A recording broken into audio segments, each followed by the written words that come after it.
Well, this organization sees about 1,000 Guyanese patients within a mission trip with a staff of about 20 people. Although some say they don't agree with it, well, more than $14 million has been awarded to health centers here in the Sunshine State. Florida Highway Patrol says this can save up to 100 lives per year. They say you should click it or ticket. Well, folks, whatever your song is, whether it's ABC, I'll Be There, Dirty Diana, whatever it is, you surely will hear it tonight as we celebrate the life and legacy of Michael Jackson. Also here at this historical event, the FAMU band members and staff members donated $2,000 to support those in Haiti. College students in the capital city traveled to South America to help people with health issues in Guyana. These students are in an organization called Health and Education Relief for Guyana. You want to sit down right here on the light. Yeah, here, you have to sit down. This is the sound many heard while diagnosing residents with diseases. One most common is malaria. Many medicines were given for this disease, which is caused by a simple mosquito bite, and if untreated, can be fatal. Another patient who has the disease says he is sometimes afraid and wants to give up. Right now I got malaria, I can't really walk, right? And me getting a job, I don't have a savings right now, right? So it's not easy waking up in the morning and seeing your family, your wife and your kids. You know they have to get something nice to put on the breakfast table, and you don't have a dime in your pocket. Many of the Guyanese people say they are thankful the HERG organization gives them free screenings. They say they don't like seeking help in their hometown because of the lack of certified nurses and doctors. You feel bad. So now people in your own hometown don't know to treat you and them kind of thing.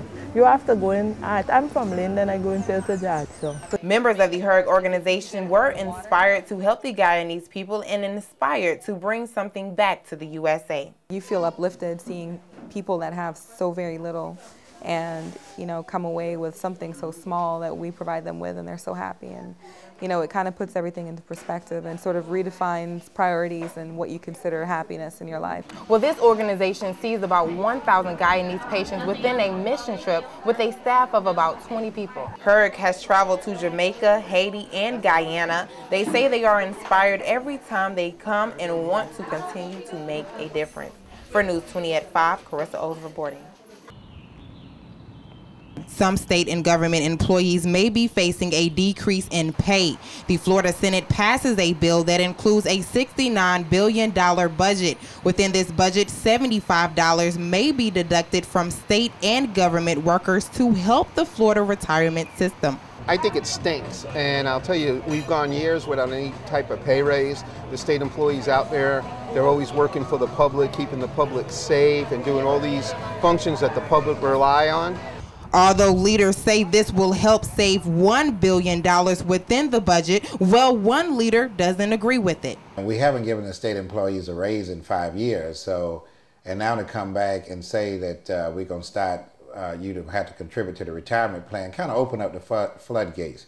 The floodgates he's talking about is the possibility of consecutive increase of the amount given to the FRS. Government officials say over the course of 5 years, there will be a total of $890 million deducted from people who participate in this plan. This bill requires that state and government employees pay 1% of their salaries to the Florida retirement system. For News 20 at 5, Karisa O's reporting. Around him. Around his way. And lured him from the fourth-story window. You may be wondering what these two men are talking about. Well, these rattlers are reminiscing their years at Florida A&M University. They say they've met each other at the school in the capital city, and they both stayed in the same dorm, Sampson Hall. I mean, this is where we were essentially raised and healed as far as becoming men. The dorms back then, they was new, so they were looking good. They kept them up, but now it's just like they've gone down. These unused dorms have been around for years, but besides the holes in some of these windows, one rattler says there might be some current holes striking the spirit of current students. We still have some true rattlers now, but it's just not as much as back in the day. Well, this university has been established here since October 3rd, 1887, and although some alumni say that the Rattler spirit is not the same, well, how about we go and find out for ourselves?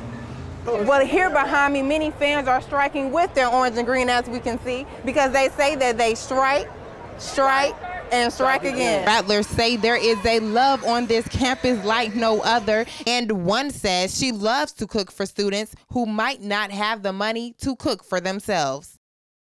I still love doing that right now. Matter of fact, Friday, you're welcome to come by my house.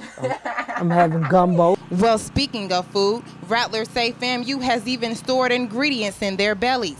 Love, intelligence, memories, and an opportunity to be themselves. I wouldn't have the job I have right now if it was not for FAMU. I wouldn't take no other school but FAMU. This is my school. For the 2009 Homecoming Show, Karisa O's reporting.